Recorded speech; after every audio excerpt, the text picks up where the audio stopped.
Yang pertama yaitu pengertian asuransi syariah.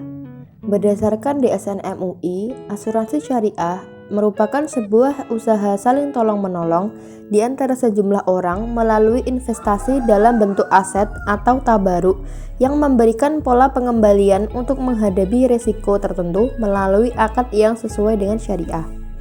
Sedangkan pengertian asuransi syariah secara terminologi merupakan tolong-menolong dan secara umum asuransi merupakan salah satu cara untuk mengatasi terjadinya musibah dalam kehidupan, di mana manusia senantiasa dihadapkan pada kemungkinan bencana yang dapat menyebabkan hilangnya nilai ekonomi seseorang, baik terhadap diri sendiri, keluarga, atau perusahaan yang disebabkan oleh peristiwa seperti meninggal dunia, kecelakaan, sakit, dan usia tua.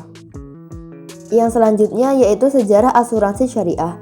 Kata asuransi berasal dari bahasa Belanda asuranti, yang dalam hukum Belanda disebut verzekering, yang bermakna pertanggungan. Dalam bahasa Inggris, asuransi diistilahkan dengan insurance.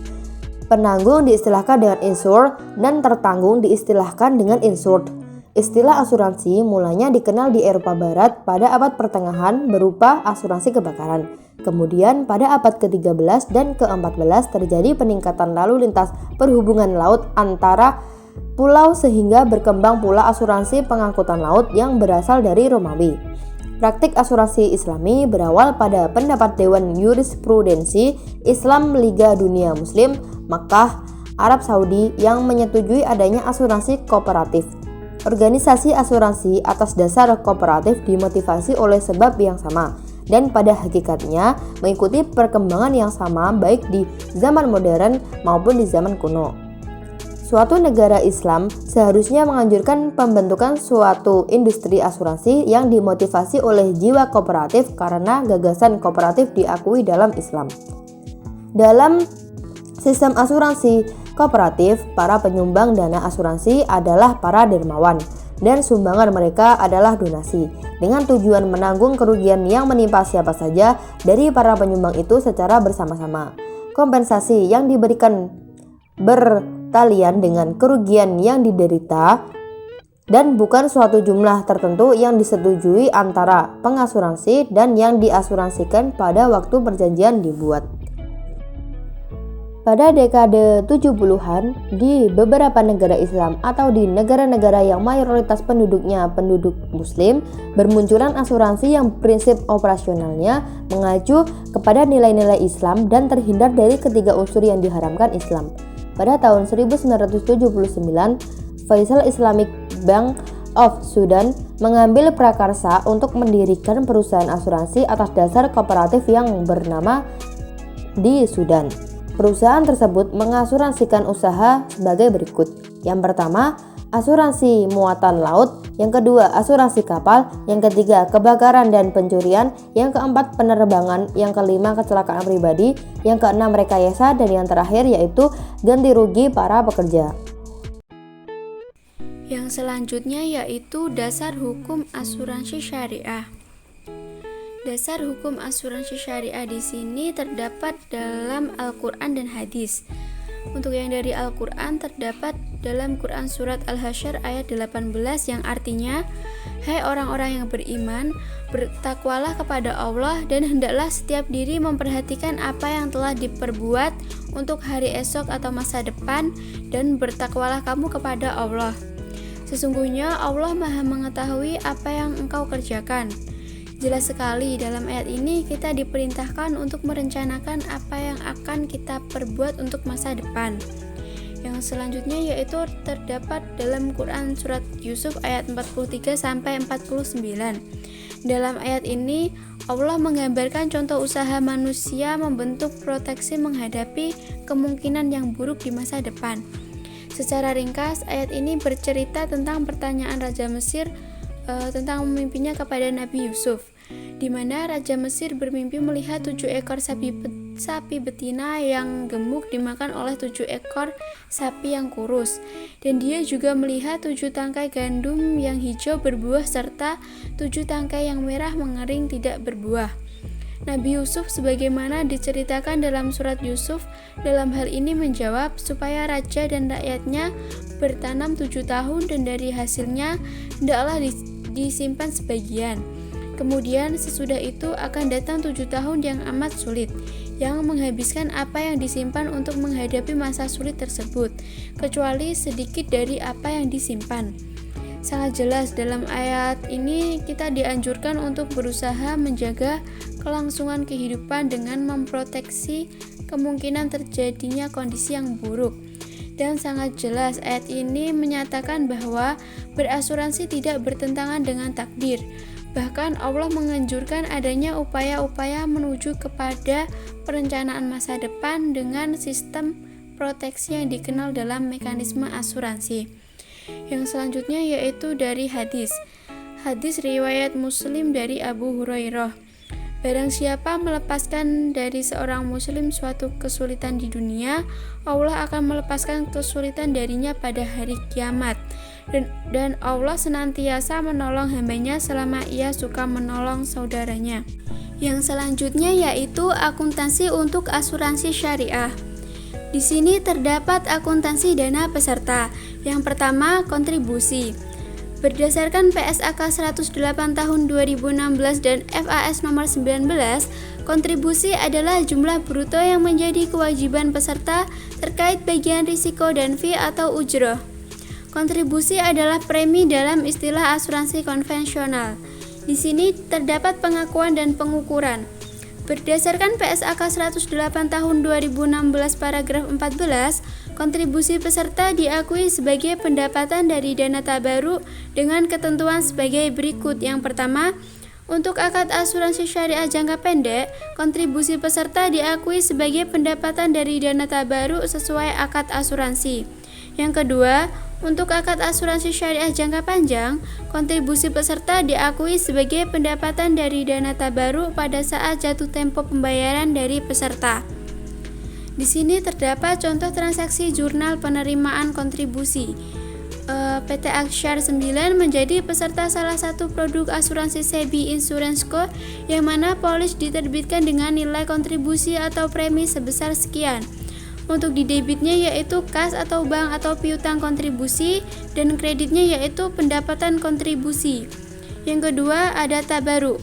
Berdasarkan fatwa DSN MUI nomor 21 DSN MUI 10/2001 disebutkan bahwa dana tabaruk adalah dana yang khusus digunakan untuk dana tolong menolong antar sesama peserta asuransi. Sini contohnya PT Aksyar menjadi peserta salah satu produk asuransi SEBI Insurance Co yang mana polis diterbitkan dengan nilai kontribusi atau premi sebesar 800 dengan fee atau ujroh sebesar 10% atau 80. Di sini untuk laporan surplus defisit dana tabaruknya yaitu pendapatan kontribusi 800 dikurangi beban fee atau ujroh sebesar 80, hasilnya yaitu dana tabaruk neto sebesar 720. Yang ketiga yaitu investasi. Investasi sebagai transaksi dana peserta adalah bagian dana investasi atau tabungan dari dana kontribusi yang dibayarkan nasabah. Bagian investasi akan dikembalikan ke peserta ditambah dengan bagi hasil dari keuntungan investasi. Berdasarkan PSAK 108 tahun 2016 paragraf 17 disebutkan bahwa bagian penerimaan dari peserta untuk investasi diakui sebagai dana investasi mudharabah, dana investasi musyarakah, dan dana investasi wakalah. Dana investasi dapat menggunakan salah satu dari dua akad, yaitu akad bagi hasil dan akad wakalah. Di sini terdapat ayat jurnal apabila menggunakan akad bagi hasil mudharabah, yaitu kas atau bank di debit dan kreditnya investasi mudharabah. Sedangkan jika menggunakan akad wakalah, debitnya ini kas atau bank, sedangkan kreditnya dana investasi wakalah. Selain mengelola dana tabaruk untuk pengelolaan resiko, pengelola juga dapat dilimpahi wewenang untuk mengelola dana investasi peserta. Dana investasi yang diterima oleh pengelola dapat disalurkan kembali baik secara langsung maupun tidak langsung. Jurnalnya di sini yaitu deposito di debit dan kreditnya kas atau bank. Yang keempat yaitu fee atau ujroh yang dibayarkan. Fee atau ujroh yang dibayarkan dapat disebut juga sebagai beban fee atau ujroh, yaitu bagian kontribusi yang akan dibayarkan ke pengelola dalam bentuk fee. Pembayaran ujroh ini akan menjadi beban ujroh bagi akun dana peserta dan akan mengurangi nilai kontribusi. Dalam fatwa DSN disebutkan kalau fee atau ujroh yang dibayarkan adalah biaya yang dibebankan dari dana peserta sebagai fee pengelolaan digunakan untuk biaya operasional, komisi, dan lain sebagainya. Terkait dana peserta, fee atau ujroh untuk pengelola merupakan beban bagi peserta atau nasabah dan disajikan dalam laporan surplus defisit dana tabaruk dan merupakan poin utama dari fee atau ujroh yang dibayarkan. Berikut laporan surplus defisit dana tabaruk dapat dilihat bahwa pendapatan kontribusi dikurangi beban fee atau ujroh, hasilnya adalah dana tabaruk neto. Untuk ayat jurnalnya di sini fee atau ujroh yang dibayarkan atau beban fee di debit, kreditnya kas, bank atau utang fee.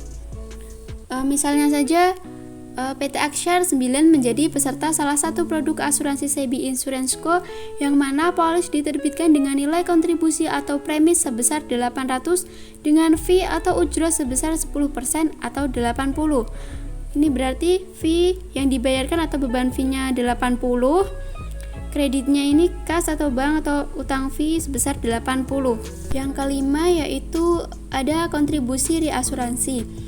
Kontribusi reasuransi atau yang dikenal dalam asuransi konvensional sebagai premi reasuransi merupakan dana kontribusi yang dibayarkan oleh perusahaan asuransi sebagai pengelola resiko ke perusahaan reasuransi dengan tujuan agar potensi risiko yang dimiliki disesikan atau dibagi dengan perusahaan reasuransi.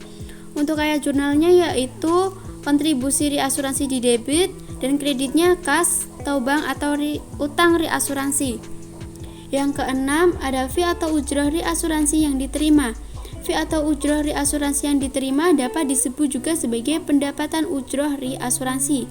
Untuk jurnalnya yaitu kas atau bank atau piutang fee reasuransi di debit, kreditnya pendapatan fee reasuransi. Yang ketujuh ada surplus reasuransi. Surplus reasuransi ini adalah surplus operasional yang diterima oleh perusahaan asuransi syariah dari perusahaan reasuransi syariah. Untuk jurnalnya yaitu kas atau bank atau piutang surplus reasuransi di debit, kreditnya pendapatan surplus reasuransi. Yang kedelapan ada klaim. Klaim adalah nilai pertanggungan yang diberikan ke peserta atau nasabah atas kerugian yang dialaminya.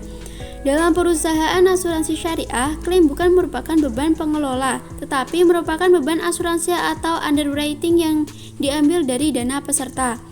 Klaim diakui sebagai beban sebesar jumlah yang diputuskan untuk dibayarkan ke peserta atau nasabah setelah proses penyelidikan klaim selesai dilakukan.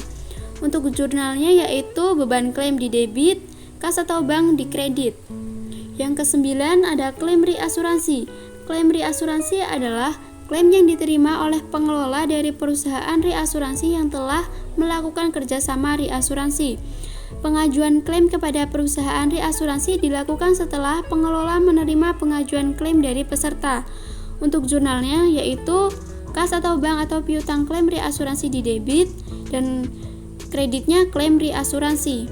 Yang ke-10 terdapat penyisihan teknis. Penyisihan teknis ini dalam asuransi syariah berdasarkan PSAK 108 tahun 2016 dan FAS nomor 15 sebagai berikut. Yang pertama, kontribusi yang belum menjadi hak adalah jumlah penyisihan untuk memenuhi estimasi klaim yang timbul pada periode mendatang. Yang kedua, manfaat polis masa depan adalah jumlah penyisihan untuk memenuhi estimasi klaim yang timbul pada periode mendatang.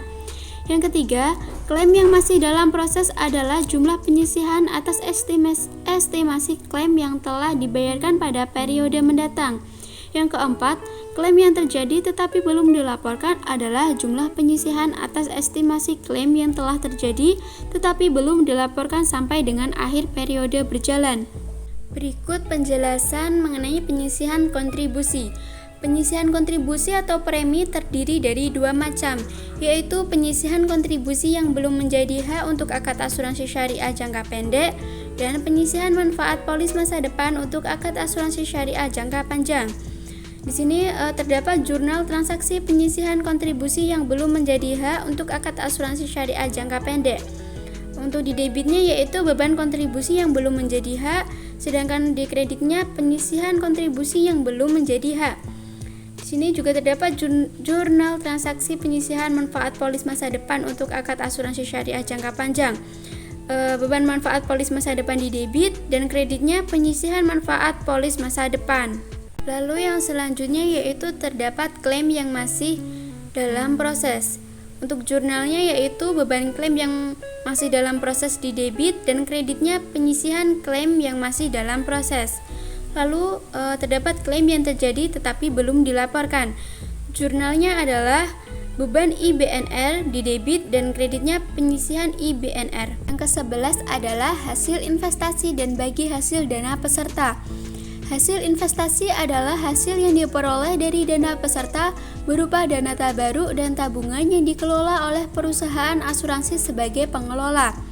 Dalam hal ini, peserta atau nasabah adalah pemilik dana dan perusahaan asuransi adalah mudhorib atau pengelola dana. Hasil investasi dana peserta ini akan menambah saldo akun dana peserta di laporan surplus defisit dana tabaruk sebelum dikurangi dengan hak pengelola sebagai mudhorib. Jurnal transaksi yang dibuat untuk mengakui hasil investasi adalah sebagai berikut, yaitu kas atau bank di debit, kreditnya hasil investasi. Hasil investasi ini merupakan jumlah bruto sebelum dikeluarkannya hak pengelola atas hasil investasi tersebut. Hak pengelola atas hasil investasi diukur berdasarkan bagi hasil atau nisbah yang telah disepakati dan diakui sebagai pengurang hasil investasi, serta disajikan dalam laporan surplus defisit dana tabaruk. Sebaliknya, hal ini oleh pengelola diakui sebagai pendapatan bagi hasil. Jurnal transaksi yang dibuat untuk mengakui bagian pengelola atas hasil investasi adalah sebagai berikut. Bagian pengelola atas hasil investasi di debit, kreditnya kas atau bank atau utang bagi hasil. Yang ke-12 yaitu surplus atau defisit dana peserta. Surplus atau defisit dana peserta disebut juga sebagai surplus atau defisit underwriting. Surplus atau defisit diperoleh dari dana tabaruk di periode berjalan dikurangi dengan beban asuransi. Sederhananya, surplus atau defisit sama seperti laba neto pada laporan laba rugi. Di sini terdapat laporan surplus defisit dana tabaruk. Bisa dilihat pendapatan kontribusi dikurangi dengan beban fee atau ujroh, dikurangi kontribusi reasuransi, hasilnya dana tabaruk neto. Lalu di sini ada beban asuransi, terdiri dari beban kontribusi yang belum menjadi hak, beban klaim dalam proses, beban IBNR. Lalu dana tabaruk neto ini dikurangi dengan beban asuransi, sehingga diperoleh surplus atau defisit underwriting. Ke-13 adalah cadangan ekuitas dana peserta. Menurut PSAK 108 tahun 2016, istilah cadangan ini disebut sebagai cadangan dana tabaruk. Cadangan ini merupakan dana yang dialokasikan dari surplus underwriting yang diperoleh di periode berjalan. Ada 3 pilihan metode yang dapat digunakan oleh pengelola untuk mengalokasikan surplus underwriting yang diperoleh. Penetapan besarnya alokasi bergantung pada peserta secara kolektif, regulator, atau kebijakan pengelola. 3 metode tersebut diantaranya yaitu yang pertama, seluruh surplus underwriting tersebut sebagai penambah saldo dana tabaruk. Hal ini berarti 100% dari surplus underwriting yang diperoleh di periode berjalan dialokasikan untuk cadangan. Yang kedua, sebagian surplus underwriting tersebut sebagai penambah saldo dana tabaruk dan sebagian lainnya didistribusikan ke peserta atau nasabah secara individual. Besarnya persentase bergantung dari kebijakan masing-masing perusahaan asuransi. Distribusi surplus underwriting untuk peserta atau nasabah ini menjadi salah satu manfaat yang akan diterima nasabah, seperti menambah saldo tabungan atau investasi. Yang ketiga, sebagian surplus underwriting tersebut sebagai penambah saldo dana tabaruk, sebagian didistribusikan ke peserta atau nasabah secara individual, dan sebagian lainnya dialokasikan untuk entitas pengelola. Alokasi surplus underwriting untuk pihak pengelola ini akan menambah pendapatan pengelola selain fee atau ujrah yang telah diterima. Alur perlakuan cadangan dana tabaruk ini seperti saldo laba yang dialokasikan dari laba neto di periode berjalan dan disajikan dalam laporan perubahan ekuitas. Cadangan dana tabaruk ini disajikan dalam laporan surplus defisit dana tabaruk. Pada PSAK 108 tahun 2009, cadangan dana tabaruk ini disajikan dalam laporan perubahan dana tabaruk. Laporan perubahan dana tabaruk ini telah disatukan menjadi laporan surplus defisit dana tabaruk. Di sini cadangan dana tabaruk diperoleh dari surplus underwriting di periode berjalan dikurangi dengan bagian peserta atas surplus underwriting dan bagian pengelola atas surplus underwriting. Bisa dilihat bahwa dalam laporan surplus defisit dana tabaruk, surplus defisit underwriting ini dikurangi dengan alokasi untuk peserta dan alokasi untuk pengelola sehingga diperoleh surplus yang dialokasikan ke dana tabaruk. Yang ke-14 adalah distribusi surplus underwriting. Sebagaimana yang telah dibahas pada poin sebelumnya bahwa surplus underwriting yang diperoleh di periode berjalan mungkin untuk didistribusikan ke peserta dan atau pengelola. Bagian surplus underwriting untuk peserta dan pengelola ini akan mengurangi surplus underwriting itu sendiri dan menjadi beban bagi akun dana peserta. Berikut ayat jurnalnya. Bagian peserta atas surplus underwriting di bagian debit, bagian pengelola atas surplus underwriting debit dan kreditnya yaitu kas atau bank atau utang surplus underwriting. Bagian pengelola atas surplus underwriting merupakan beban yang mengurangi dana peserta. Sebaliknya, transaksi ini juga diakui pada saat bersamaan sebagai pendapatan surplus underwriting oleh pengelola di akun dana pengelola dan disajikan di laporan laba rugi. Transaksi ini adalah salah satu transaksi yang melibatkan kedua belah pihak, yakni diakui sebagai beban dalam dana peserta dan diakui sebagai pendapatan dalam dana pengelola. Selanjutnya di sini terdapat akuntansi dana pengelola. Transaksi perusahaan asuransi.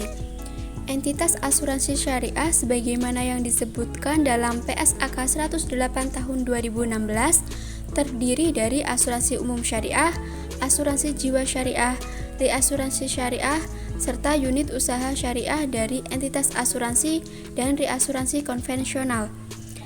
Entitas yang melakukan transaksi asuransi syariah ini seringkali disebut sebagai entitas pengelola dana tabaruk.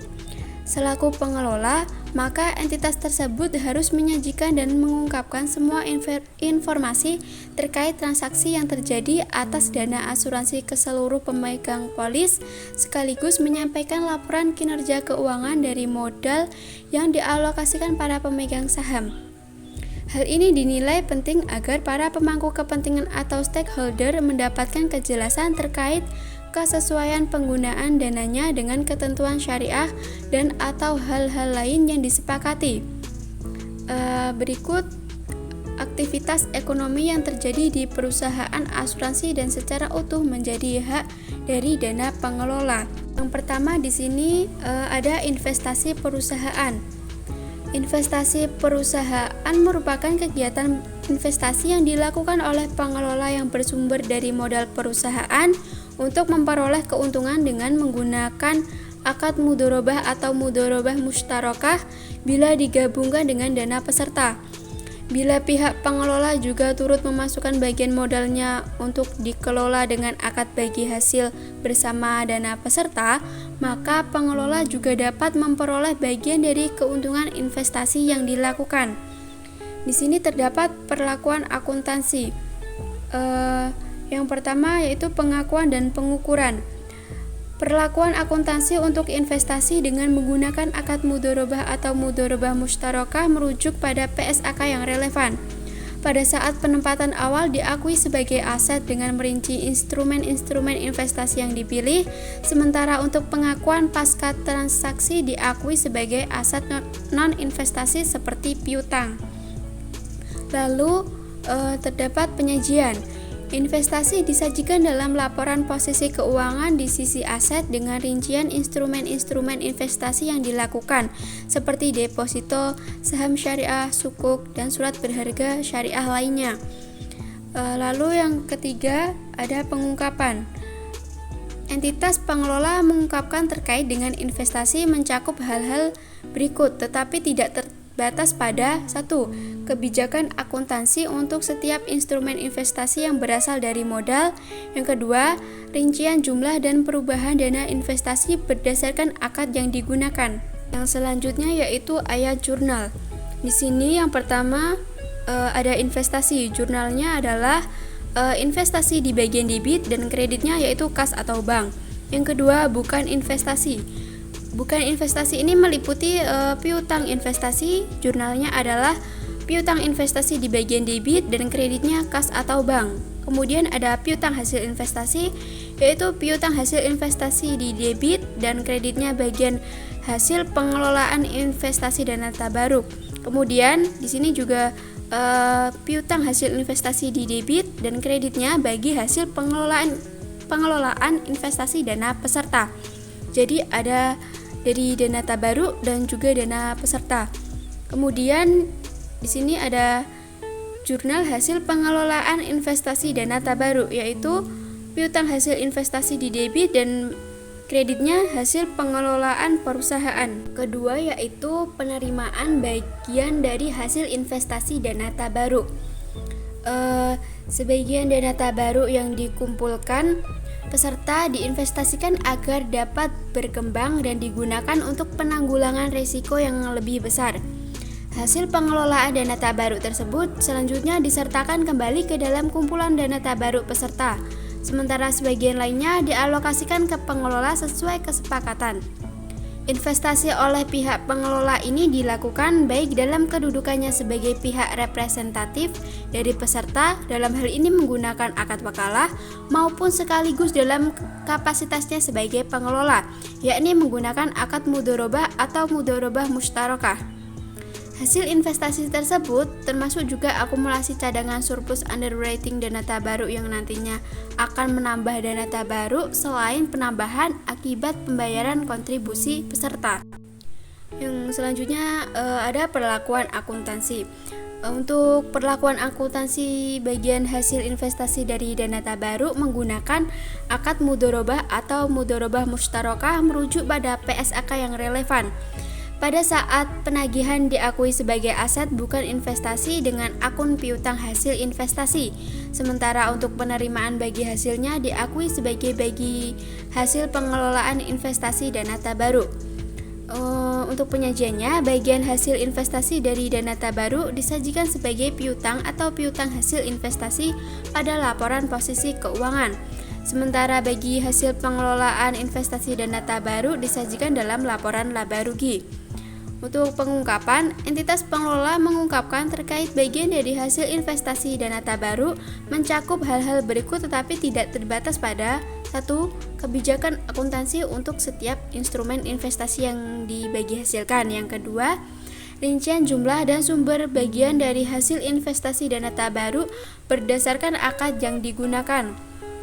Yang selanjutnya untuk ayat jurnalnya yaitu kas atau piutang hasil investasi di bagian debit, kreditnya bagi hasil pengelolaan investasi dana tabaruk. Yang ketiga yaitu penerimaan bagian dari hasil investasi dana peserta. Investasi peserta merupakan salah satu bagian dari dana peserta yang dibayarkan khusus oleh pemegang polis untuk dikelola secara komersial oleh perusahaan asuransi syariah, sehingga hasil dari transaksi investasi tersebut dapat kembali sepenuhnya ke peserta.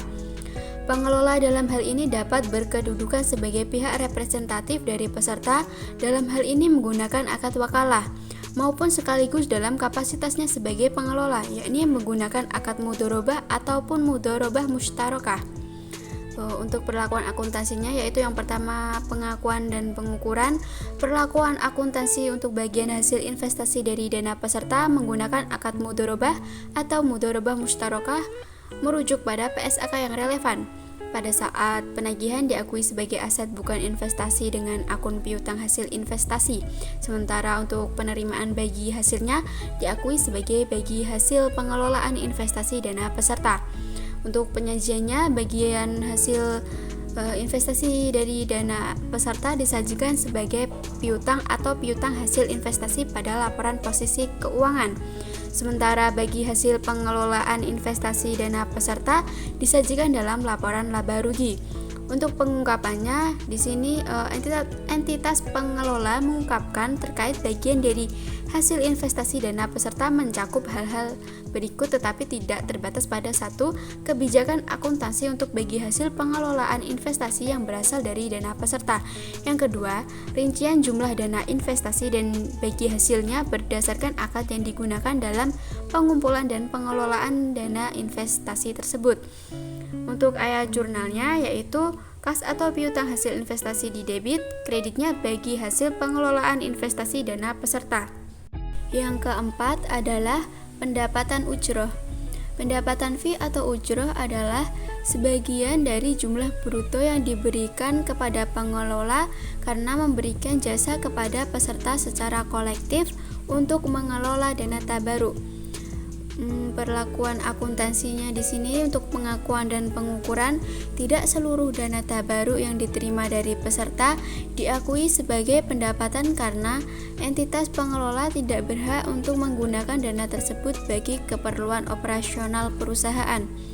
Hak perusahaan hanya berupa fee atau ujroh sebagai balas jasa karena telah mengelola dana peserta.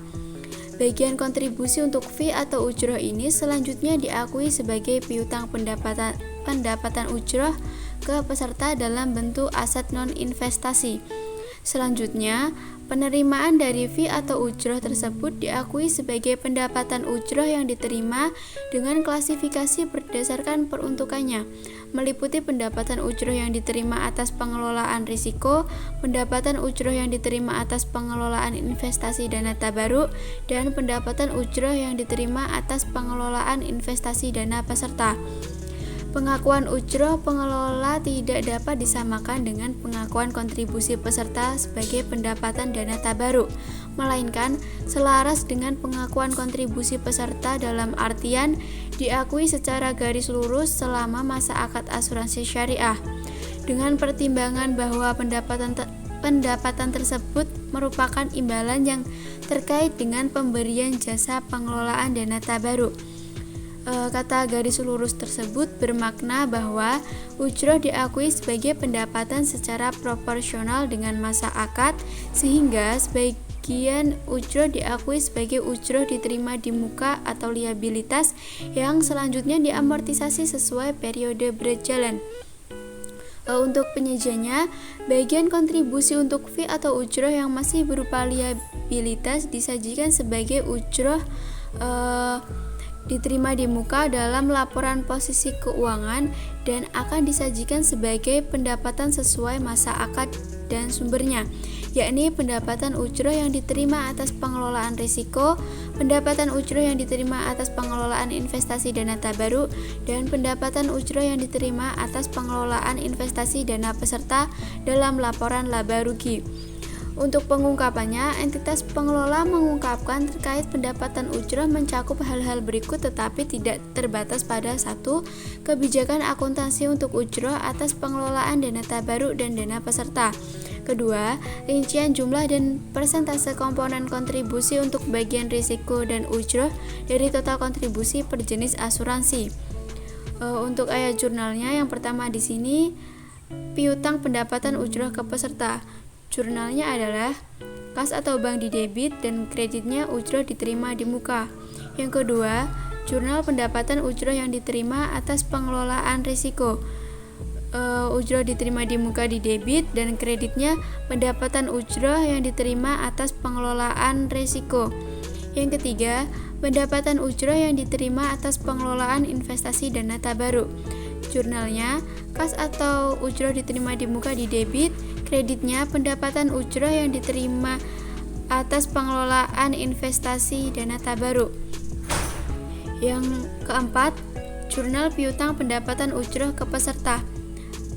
Kas atau ujroh diterima di muka di debit dan kreditnya pendapatan ujroh yang diterima atas pengelolaan investasi dana peserta. Yang kelima adalah bagian surplus underwriting untuk pengelola. Merupakan penetapan besarnya pembagian surplus underwriting dana tabaruk tergantung pada peserta secara kolektif, regulator, dan atau manajemen. Untuk perlakuan akuntansinya, baik untuk bagian pengakuan dan pengukuran, surplus underwriting dana tabaruk yang didistribusikan ke entitas pengelola diakui sebagai pengurang surplus underwriting dalam laporan surplus defisit dana tabaruk. Sementara bagian surplus underwriting dana tabaruk yang diterima entitas pengelola diakui sebagai pendapatan surplus underwriting dalam laporan laba rugi. Untuk penyajiannya, bagian surplus underwriting dana tabaruk yang didistribusikan ke entitas pengelola disajikan secara terpisah pada akun piutang alokasi surplus underwriting dana tabaruk dalam laporan posisi keuangan. Sementara penerimaannya disajikan sebagai akun alokasi surplus underwriting dana tabaruk dalam laporan laba rugi. Untuk pengungkapannya, entitas pengelola mengungkapkan terkait bagian surplus underwriting dana tabaruk untuk pengelola mencakup hal-hal berikut tetapi tidak terbatas pada 1. Kebijakan akuntansi terkait alokasi surplus atau defisit underwriting dana tabaruk. Yang kedua, rincian jumlah dan persentase komponen yang dijadikan sebagai dasar penentuan alokasi surplus underwriting dana tabaruk. Untuk ayat jurnalnya yang pertama, piutang alokasi surplus underwriting dana tabaruk. Jurnalnya adalah piutang alokasi surplus underwriting dana tabaruk di debit dan kreditnya alokasi surplus underwriting dana tabaruk. Untuk jurnal yang kedua, pendapatan alokasi surplus underwriting dana tabaruk. Di sini kas atau bank di debit, kreditnya piutang alokasi surplus underwriting dana tabaruk. Yang keenam adalah fee atau ujroh reasuransi. Reasuransi atau pertanggungan ulang merupakan suatu sistem penyebaran risiko baik seluruh maupun sebagian dari pertanggungan yang mampu dilakukan perusahaan asuransi kepada pihak lain. Berbeda dengan fee atau ujroh yang diterima oleh perusahaan dari peserta asuransi, ujroh reasuransi dikeluarkan oleh perusahaan asuransi ke perusahaan reasuransi yang ditunjuk. Untuk perlakuan akuntansinya, pada bagian pengakuan dan pengukuran, ujroh yang dikeluarkan pengelola untuk diberikan ke perusahaan reasuransi diakui sebagai beban sebesar persentase yang dihitung dari kontribusi reasuransi yang dibayarkan. Sementara ujroh reasuransi yang terjadi pada saat pembayaran kontribusi ke perusahaan reasuransi diakui sebagai utang ujroh. Untuk penyajiannya, pengeluaran untuk ujroh ke perusahaan reasuransi disajikan sebagai beban pada akun ujroh reasuransi dalam laporan laba rugi. Sementara ujroh reasuransi yang masih terutang disajikan sebagai kewajiban dengan akun utang ujroh reasuransi dalam laporan posisi keuangan. Untuk pengungkapannya, entitas pengelola mengungkapkan terkait ujroh reasuransi mencakup hal-hal berikut tetapi tidak terbatas pada 1. Kebijakan akuntansi untuk ujroh reasuransi dan perubahannya. 2. Piutang ujroh reasuransi. 3. Rincian berdasarkan jenis asuransi yang direasuransikan. 4. Jumlah ujroh reasuransi per jenis asuransi. Untuk ayat jurnalnya di sini ujroh reasuransi di debit, kreditnya kas atau utang ujroh reasuransi. Yang ketujuh adalah beban operasional pengelola. Beban operasional pengelola meliputi seluruh pengeluaran yang menjadi beban perusahaan asuransi. Di antaranya terdiri dari biaya akuisisi berupa komisi, beban pemasaran, beban umum dan administrasi, serta beban-beban lainnya yang terkait, termasuk zakat. Terkait biaya akuisisi, PSAK 108 tahun 2016 memberikan penekanan bahwa biaya ini merupakan pengeluaran yang harus ditanggung oleh perusahaan asuransi selaku entitas pengelola selaras dengan pendapatan ujroh yang diterimanya. Untuk perlakuan akuntansinya pada bagian pengakuan dan pengukuran, beban operasional pengelola diakui sebagai biaya sebagaimana peruntukannya dan besarannya disesuaikan dengan jumlah yang diatribusikan pada transaksi yang terkait. Biaya akuisisi diakui secara garis lurus selama masa akad asuransi syariah selaras dengan pengakuan pendapatan ujroh berdasarkan jumlah yang dibebankan sebagaimana yang terjadi pada periode atau tahun berjalan. Sementara zakat diakui pada saat pembebanan dari penghasilan yang menjadi komponen dasar perhitungannya. Untuk penyajian, beban operasional pengelola disajikan secara terpisah sesuai peruntukannya dalam laporan laba rugi. Sementara untuk zakat yang masih terutang disajikan sebagai kewajiban dalam laporan posisi keuangan. Untuk pengungkapannya, entitas pengelola mengungkapkan terkait beban operasional pengelola mencakup hal-hal berikut tetapi tidak terbatas pada 1. Kebijakan akuntansi terkait alokasi biaya akuisisi berupa komisi pada setiap tahun berjalan. 2. Rincian jumlah dan komponen yang terakumulasi dalam beban operasional pengelola sesuai peruntukannya. 3. Perhitungan atas zakat yang dibayarkan berdasarkan sumber dan jumlahnya. Selanjutnya untuk ayat jurnalnya, yang pertama di sini ada biaya akuisisi. Yang untuk beban komisi tahun pertama debit, beban komisi tahun lanjutan debit, beban komisi overriding debit, beban-beban lainnya debit, dan kreditnya kas atau bank. Untuk yang kedua di sini ada jurnal beban pemasaran di debit, kreditnya kas atau bank. Yang ketiga ada jurnal beban umum dan administrasi. Untuk di debitnya yaitu beban umum dan administrasi dan kreditnya kas atau bank. Untuk yang keempat zakat di debit dan kreditnya kas atau utang zakat. Yang kedelapan yaitu pinjaman defisit atau qard. Apabila terjadi defisit underwriting, maka entitas pengelola wajib menutupi kekurangan tersebut dalam bentuk pinjaman atau qard. Pengembalian qard tersebut ke entitas pengelola berasal dari surplus underwriting yang akan datang. Untuk perlakuan akuntansinya pada bagian pengakuan dan pengukuran, pinjaman atau qard yang diberikan oleh perusahaan manakala terjadi defisit atas pengelolaan dana tabaruk diakui sebagai pinjaman dari perusahaan ke kumpulan dana peserta pada saat entitas asuransi menyalurkan dana talangan. Nilai pinjaman atau qard sebesar kekurangan dana yang dibutuhkan. Pengembalian pinjaman atau qard dapat dilakukan baik dengan alokasi surplus underwriting dana tabaruk dari periode berikutnya maupun dengan penambahan jumlah kontribusi dari peserta untuk menutupi defisit yang terjadi, dan hal tersebut diakui sebagai pengurang pinjaman qard tersebut. Untuk penyajiannya, pinjaman defisit yang diberikan oleh entitas pengelola disajikan secara terpisah pada akun piutang dalam laporan posisi keuangan pengelola atau sekaligus menjadi beban di periode berjalan dan disajikan di dalam laporan laba rugi. Sementara bagi peserta, pinjaman defisit yang diberikan oleh entitas pengelola disajikan secara terpisah sebagai kewajiban dalam laporan posisi keuangan peserta. Untuk pengungkapannya, entitas pengelola mengungkapkan terkait pinjaman defisit atau qard dari pengelola mencakup hal-hal berikut tetapi tidak terbatas pada 1.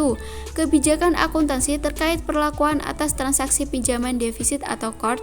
Yang kedua, kebijakan terkait sumber dan jumlah pinjaman qard untuk menutupi defisit underwriting yang terjadi beserta metode pengembaliannya. Untuk ayat jurnalnya di sini piutang qard di debit dan kreditnya kas atau bank. Yang kelima yaitu pengertian dan pengelolaan dana tabaruk. Pengertian dana tabaruk. Tabaruk berasal dari bahasa Arab yang berarti tinggi ilmu, kemuliaan, atau keelokan. Tabaruk secara bahasa berarti bersedekah atau berderma.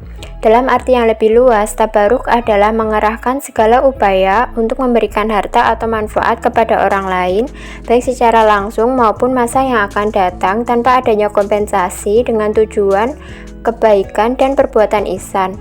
Jumhur ulama mendefinisikan tabaruk dengan akad yang menyebabkan pemilikan harta tanpa ganti rugi yang dilaksanakan seseorang dalam keadaan hidup kepada orang lain secara sukarela.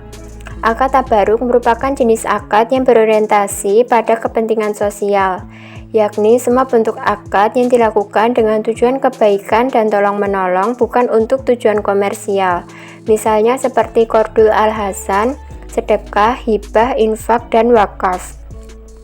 Dalam konteks asuransi syariah, tabaruk berarti memberikan dana kebajikan dengan niat ikhlas untuk tujuan membantu satu sama lain sesama peserta takaful atau asuransi syariah apabila ada di antara mereka yang mendapatkan musibah. Dana klaim yang diberikan diambil dari rekening dana tabaruk yang telah diniatkan oleh semua peserta saat akan menjadi peserta asuransi syariah untuk kepentingan dana kebajikan atau tolong-menolong. Kemudian yang selanjutnya yaitu pengelolaan dana tabaruk. Pengelolaan dana tabaruk telah diatur dalam fatwa DSN MUI, yaitu yang pertama, pengelolaan asuransi atau reasuransi syariah hanya boleh dilakukan oleh suatu lembaga yang berfungsi sebagai pemegang amanah. Yang kedua, pembukuan dana tabaruk harus terpisah dari dana lainnya. Yang ketiga, hasil investasi dari dana tabaruk menjadi hak kolektif peserta dan dibukukan dalam akun tabaruk.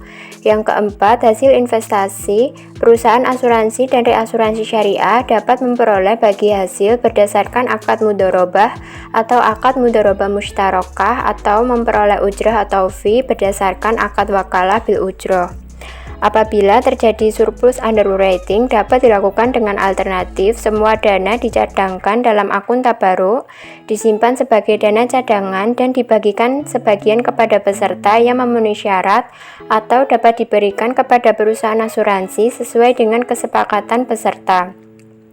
Jika terjadi defisit underwriting atas dana tabaruk, maka perusahaan asuransi wajib menanggulangi kekurangan dalam bentuk qard atau pinjaman.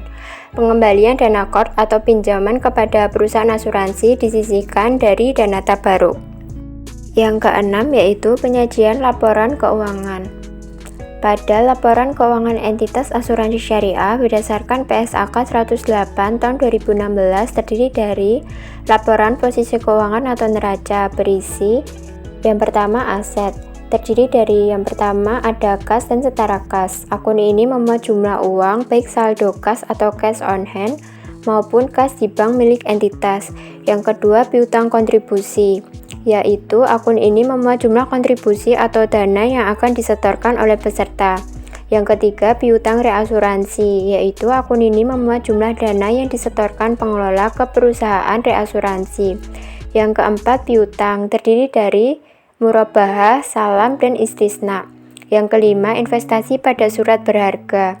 Akun ini berisi jumlah dana yang ditempatkan pengelola untuk investasi pada surat berharga atau pasar modal syariah. Yang keenam, pembiayaan, terdiri dari mudharabah dan musyarakah. Yang ketujuh, investasi pada entitas lain. Akun ini berisi jumlah dana yang ditempatkan oleh pengelola ke perusahaan lain sebagai investasi atau entitas asosiasi dan ventura bersama. Yang ke-8, properti investasi. Akun ini berisi jumlah dana yang ditempatkan pengelola dalam bentuk investasi properti. Yang ke-9, aset tetap dan akumulasi penyusutan. Akun ini menunjukkan semua aset tetap yang dimiliki pengelola berikut informasi akumulasi penyusutan dari masing-masing jenis aset tetap. Yang ke-10 aset ijarah dan yang ke-11 aset tak berwujud. Lalu ada liabilitas, terdiri dari yang ke-12 penyisian kontribusi yang belum menjadi hak, yaitu akun ini berisi porsi kontribusi dana peserta yang belum menjadi hak pengelola karena masih dalam jangka waktu akad. Yang ke-13 utang klaim, yaitu akun ini berisi penerimaan klaim dari peserta yang belum dibayarkan oleh pengelola. Yang ke-14, klaim yang sudah terjadi tetapi belum dilaporkan. Yang ke-15, bagian reasuransi dari pihak lain atas klaim yang masih harus dibayar. Yang ke-16, bagian peserta atas surplus underwriting dana tabaruk yang masih harus dibayar. Yang ke-17, utang reasuransi, yaitu akun ini berisi jumlah premi yang akan disetorkan ke perusahaan reasuransi. Yang ke-18, utang dividen. Akun ini berisi jumlah dividen yang harus dibagikan kepada para pemegang saham. Yang ke-19, utang pajak, yaitu beban pajak yang belum dibayarkan. Yang ke-20, ujroh diterima di muka. Yang ke-21, penyisihan klaim yang masih dalam proses. Yang ke-21, penyisihan manfaat polis masa depan. Kemudian ada dana peserta terdiri dari dana investasi dan dana tabaruk. Kemudian ada ekuitas terdiri dari modal disetor, tambahan modal disetor, saldo penghasilan komprehensif lain, dan saldo laba. Berikut ini adalah contoh ilustrasi laporan posisi keuangan pada asuransi syariah sesuai dengan akun-akun yang telah ada pada slide sebelumnya. Kemudian yang kedua ada laporan surplus defisit underwriting dana tabaruk. Berisi yang pertama pendapatan kontribusi, yaitu jumlah premi yang dibayarkan oleh peserta yang merupakan porsi kontribusi tabaruk sebelum dikurangkan dengan fee atau ujroh pengelola. Yang kedua, bagian pengelola atas kontribusi. Yang ketiga, bagian reasuransi atas kontribusi, yaitu bagian kontribusi peserta yang direasuransikan ke perusahaan reasuransi oleh pengelola. Yang keempat, beban klaim atau pembayaran klaim bruto, yaitu jumlah uang yang dibayarkan pengelola kepada peserta atas klaim yang muncul atau terjadi. Yang kelima, bagian reasuransi atas klaim. Yang keenam, perubahan penyisihan klaim dalam proses. Yang ketujuh, perubahan penyisihan klaim yang sudah terjadi tetapi belum dilaporkan. Yang kedelapan, perubahan penyisihan kontribusi yang belum menjadi pendapatan. Akun ini merupakan bagian premi peserta yang belum menjadi hak pengelola karena masih dalam masa tanggungan. Yang ke-9, perubahan penyisihan manfaat polis masa depan. Yang ke-10, surplus atau defisit underwriting. Yang ke-11, surplus underwriting yang dialokasikan ke peserta individual dan entitas pengelola. Yang ke-12, pendapatan dan beban investasi, merupakan bagi hasil atau lainnya sebagai hasil dari investasi dana peserta. Yang ke-13, surplus atau defisit dana tabaruk, yang merupakan akun yang memuat total sisa bersih dari dana tabaruk peserta. Yang ke-14, saldo awal dana tabaruk, dan yang ke-15, saldo akhir dana tabaruk. Nah, berikut ini adalah contoh ilustrasi laporan surplus defisit underwriting dana tabaruk pada asuransi syariah dengan akun-akun yang ada pada slide sebelumnya. Kemudian yang ketiga ada laporan perubahan dana tabaruk. Entitas asuransi syariah menyajikan laporan perubahan dana tabaruk mencakup hal-hal berikut ini. Yang pertama, surplus atau defisit pada periode berjalan. Yang kedua, bagian surplus yang didistribusikan ke peserta dan atau ke pengelola. Yang ketiga, surplus yang tersedia untuk dana tabaruk. Yang keempat ada laporan laba rugi dan penghasilan komprehensif lain. Terdiri dari yang pertama, pendapatan pengelola asuransi atau ujroh. Yang kedua, pendapatan pengelolaan investasi dana peserta. Yang ketiga, pendapatan alokasi surplus underwriting. Yang keempat, pendapatan investasi. Yang kelima, beban usaha. Yang keenam, laba usaha. Yang ketujuh, pendapatan non-usaha. Yang kedelapan, beban non-usaha. Yang kesembilan, beban pajak penghasilan. Yang kesepuluh, laba rugi. Yang ke-11 penghasilan komprehensif lain, dan yang ke-12 penghasilan komprehensif. Berikut ini adalah contoh ilustrasi dari laporan perubahan dana tabaruk dan laporan laba rugi komprehensif lain sesuai dengan akun-akun yang ada pada slide sebelumnya. Kemudian yang selanjutnya, yang kelima ada laporan perubahan ekuitas. Terdiri dari yang pertama, total penghasilan komprehensif selama suatu periode yang menunjukkan secara terpisah jumlah total yang dapat diatribusikan untuk pemilik entitas induk dan untuk kepentingan non-pengendali. Yang kedua, untuk setiap komponen ekuitas, dampak penerapan retrospektif atau penyajian kembali secara retrospektif yang diakui harus sesuai dengan PSAK 25 tentang kebijakan akuntansi, perubahan estimasi akuntansi, dan kesalahan. Yang ketiga, untuk setiap komponen ekuitas, rekonsiliasi antara jumlah tercatat pada awal dan akhir periode secara terpisah perlu mengungkapkan setiap perubahan yang timbul dari laba rugi, penghasilan komprehensif lain, dan transaksi dengan pemilik dalam kapasitasnya sebagai pemilik dengan menunjukkan secara terpisah kontribusi dari pemilik dan distribusi kepada pemilik, serta perubahan kepemilikan pada entitas anak yang tidak menyebabkan hilangnya pengendalian. Yang keenam ada laporan arus kas. Berisi informasi arus kas memberikan dasar bagi pengguna laporan keuangan untuk menilai kemampuan entitas asuransi syariah dalam menghasilkan kas dan setara kas, serta kebutuhan entitas asuransi syariah dalam menggunakan arus kas tersebut. Yang ketujuh ada laporan sumber dan penyaluran dana zakat.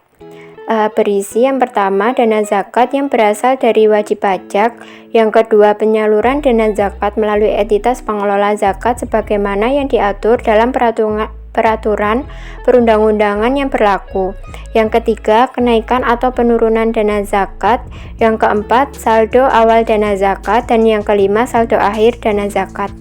Kemudian yang kedelapan ada laporan sumber dan penggunaan dana kebajikan.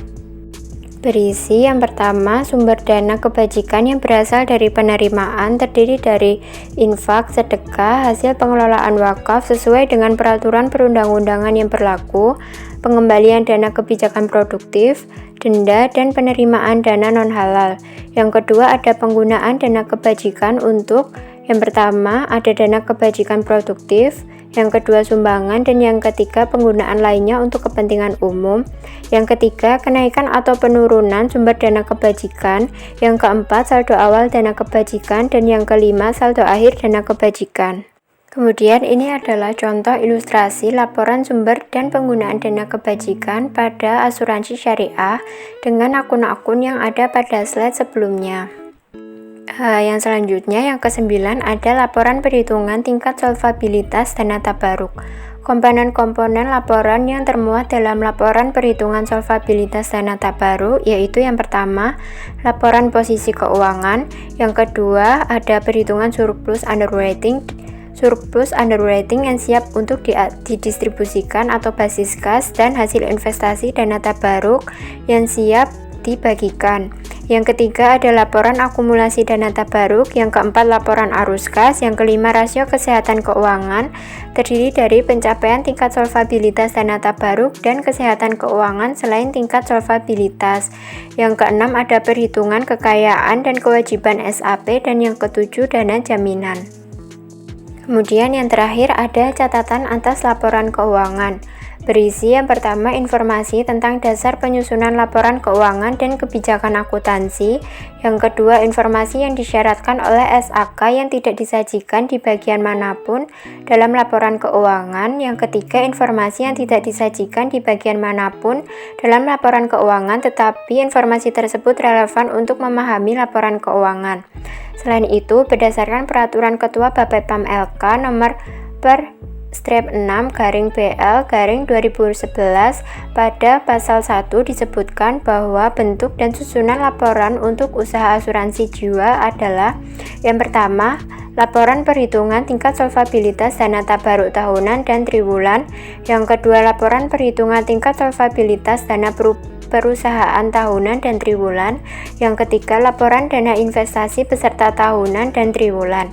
Bentuk dan susunan laporan untuk asuransi kerugian dan usaha reasuransi adalah yang pertama laporan perhitungan tingkat solvabilitas dana tabaruk tahunan dan triwulan, yang kedua laporan perhitungan tingkat solvabilitas dana perusahaan tahunan dan triwulan. Selanjutnya saya akan menjelaskan mengenai rasio keuangan asuransi syariah. Rasio keuangan asuransi syariah yang pertama ada rasio likuiditas. A. Rasio likuiditas. Rasio likuiditas mengukur kemampuan perusahaan dalam memenuhi kewajiban dan gambaran keuangan perusahaan dalam kondisi baik atau tidak. Total kekayaan yang diperkenankan merupakan jumlah kekayaan yang dihitung berdasarkan tingkat likuiditas. Batasan maksimal rasio likuiditas sebesar 120%. Rumus rasio likuiditas menurut PSAK nomor 28 adalah rasio likuiditas sama dengan jumlah kewajiban dibagi total kekayaan yang diperkenankan dikali 100%. B. Ada rasio investasi terhadap cadangan teknis. Rasio investasi terhadap cadangan teknis untuk mengukur besarnya kewajiban teknis pada perusahaan terhadap investasi. Tidak terdapat batas normal untuk rasio tersebut. Rumus rasio investasi terhadap cadangan teknis menurut PSAK nomor 28 adalah investasi terhadap cadangan teknis sama dengan investasi dibagi kewajiban teknis. C. Ada rasio lancar atau current ratio. Menurut Prastowo 2015, rasio lancar adalah rasio yang membandingkan aset lancar dengan hutang lancar membayar kewajiban jangka pendek atau utang yang segera jatuh tempo pada saat ditagih secara keseluruhan.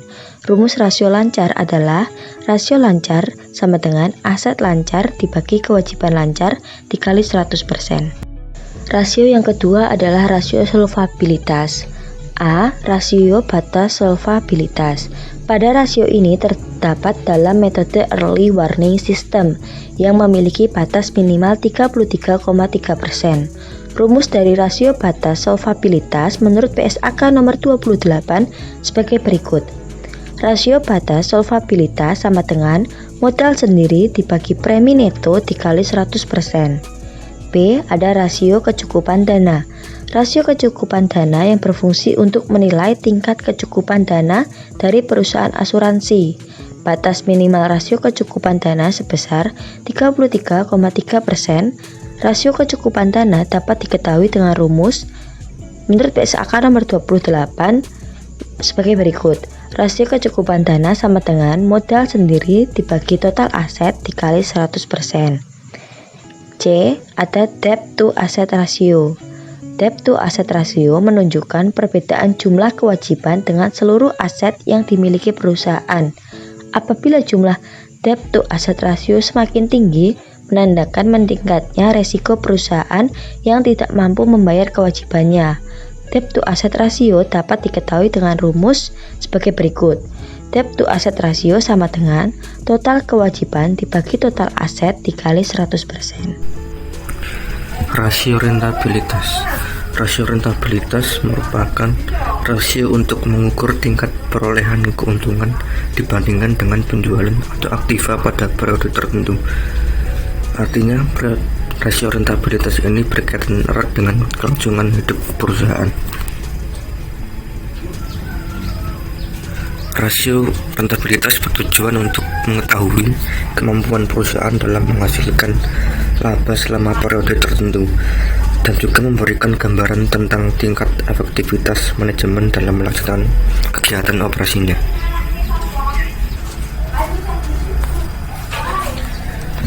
Lalu berdasarkan sumber modalnya, ada dua jenis rasio rentabilitas yang perlu diketahui, yaitu rentabilitas modal sendiri dan rentabilitas ekonomi.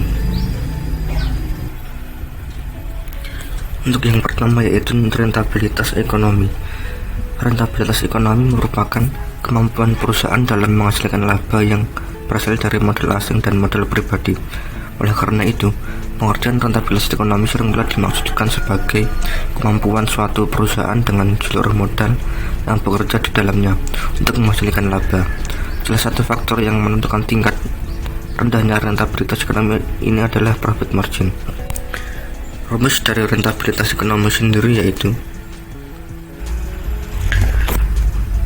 return on asset atau ROA sama dengan laba bersih setelah pajak per total aset dikali 100%.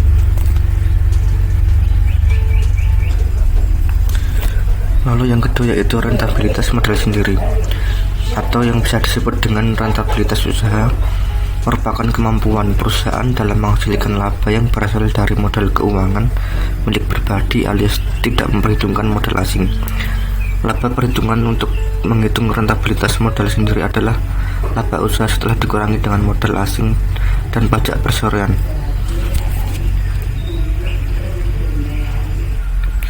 Sementara rumus dari rentabilitas modal sendiri yaitu ROE sama dengan laba bersih setelah pajak per modal sendiri dikali 100%.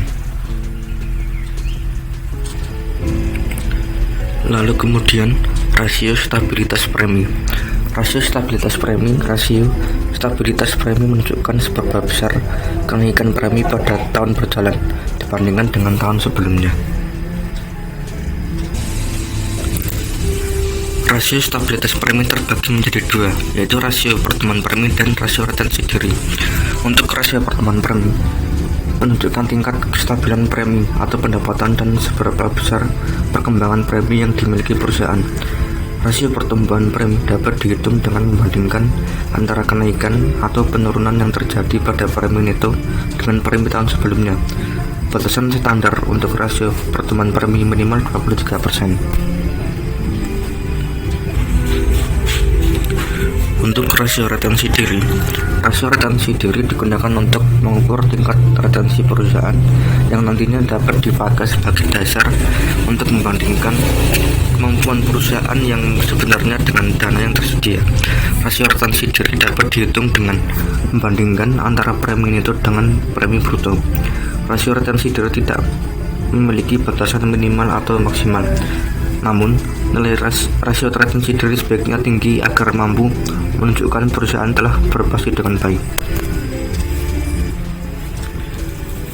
Untuk rumus rasio pertumbuhan premi sendiri yaitu pertumbuhan premi sama dengan kenaikan atau penurunan premi neto per premi neto tahun sebelumnya dikali 100%. Lalu untuk rumus rasio retensi diri sama dengan premi neto dibagi premi bruto.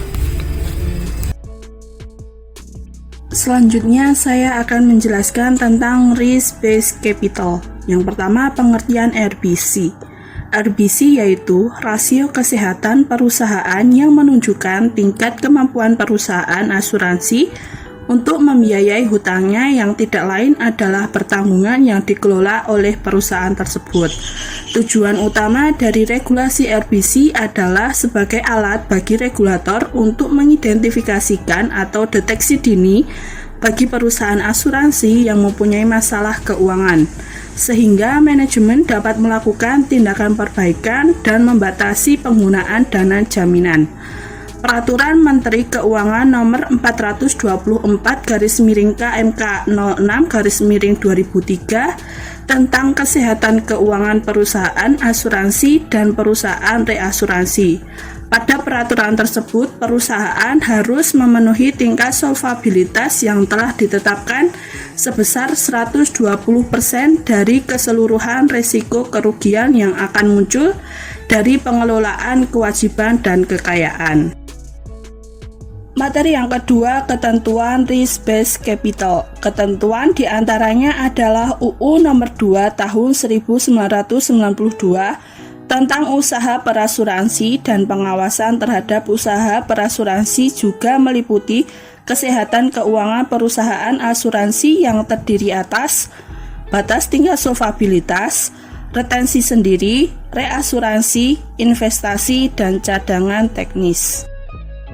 Ketiga, pengukuran Risk Based Capital. Peraturan Menteri Keuangan Nomor 424/KMK 06/2004. Rumus yang digunakan dalam menghitung Risk Based Capital adalah tingkat solvabilitas dibagi batas tingkat solvabilitas minimum dikalikan 100%. Penilaian Risk Based Capital diatur dalam Peraturan Menteri BUMN Nomor Per/10/MBU/2014 tentang indikator penilaian tingkat kesehatan BUMN, jasa keuangan bidang usaha perasuransi dan jasa penjaminan adalah seperti kolom berikut ini. Materi selanjutnya tentang analisa tingkat kesehatan keuangan Early Warning System atau EWS. Hasil analisis dari Early Warning System atau EWS memberikan peringatan dini pada kondisi laporan keuangan untuk mengukur kinerja keuangan khususnya perusahaan asuransi. Rasio keuangan Early Warning System memiliki kegunaan diantaranya 1. Alat analisis kinerja keuangan dan tingkat kesehatan perusahaan asuransi. 2. Membantu menemukan permasalahan sejak dini pada perusahaan sehingga dapat melakukan tindakan sejak dini untuk segera diperbaiki. 3. Mengidentifikasi perusahaan dengan cara melakukan pengamatan untuk mencegah terjadinya kebangkrutan di masa yang akan datang. 4. Alat penentu prioritas dalam pemilihan perusahaan asuransi kerugian yang akan diperiksa secara langsung. Yang terakhir, dasar penentuan penilaian atau grading pada perusahaan asuransi kerugian. Materi selanjutnya tentang rasio-rasio keuangan Early Warning System atau EWS. 1. Rasio solvabilitas dan umum. Rasio solvabilitas adalah rasio untuk mengukur sejauh mana aset perusahaan dibiayai dengan hutang atau dibiayai oleh pihak luar. 2. Rasio profitabilitas. Rasio ini adalah rasio yang memperlihatkan jumlah laba yang diperoleh perusahaan dalam periode tertentu. Rasio ini memiliki fungsi untuk menilai seberapa efektif pengelola perusahaan dalam mencari laba dalam setiap penjualan. 3. Rasio likuiditas. Rasio likuiditas adalah kemampuan suatu perusahaan pada saat melengkapi kewajiban-kewajiban keuangan yang dapat dicairkan pada saat jatuh tempo. 4. Rasio stabilitas premi. Rasio ini dibagi menjadi 2. Yang pertama, rasio pertumbuhan premi. Rasio ini menunjukkan penambahan atau pengurangan pada premi neto yang memberikan kurangnya tingkat stabilan kegiatan. Rasio ini memiliki batas normal minimal 23%. Kedua, rasio retensi sendiri. Rasio retensi sendiri digunakan untuk mewujudkan atau menunjukkan tingkat retensi perusahaan untuk mengukur seberapa jumlah premi yang ditahan sendiri. Kelima, rasio teknikal.